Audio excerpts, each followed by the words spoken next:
France, selon l'adresse, les dépenses de protection sociale sont efficaces. Manifestation de retraités à Paris. Damien Meyer, AFP en écho aux propos tenus par Emmanuel Macron sur le coût des prestations sociales versées en France, qui coûterait un pognon de dingue. La direction de la recherche et des études, DREES, vient de publier, ce jeudi 21 juin, une étude sur le montant et la répartition des aides liées à la vieillesse et à la santé en France.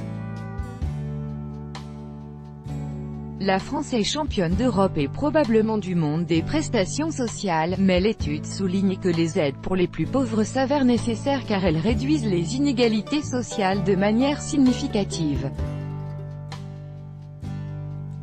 En 2016, la France a versé plus de 714 milliards d'euros de prestations sociales, soit 32,1% du PIB, contre une moyenne de 27,5% pour les 28 pays de l'Union européenne. Ce qui fait de la France, le premier pays européen en termes de dépenses de protection sociale, devant le Danemark et la Finlande. Une situation qui s'explique par les retraites, les minimums vieillesse, les allocations liées à la dépendance et les frais de santé. Selon l'étude de la DREES, 91% des allocations sont assurées par les administrations publiques et 9% par le secteur privé, à savoir les mutuelles.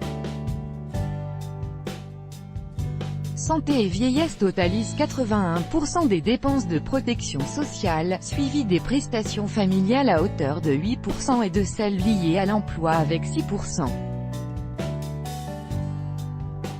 Les aides au logement, et à la lutte contre la pauvreté et l'exclusion sociale représentent 3% des dépenses.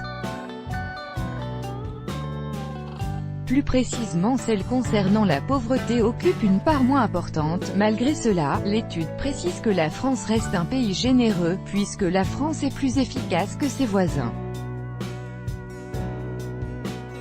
Avec un taux de pauvreté monétaire estimé à 13,6% en 2016, qui correspond à des personnes vivant avec moins de 1 000 € par mois, la France a de meilleurs résultats que les 15 pays les plus riches de l'Union européenne. Lire aussi, pognon de dingue, la polémique occulte le discours de Macron.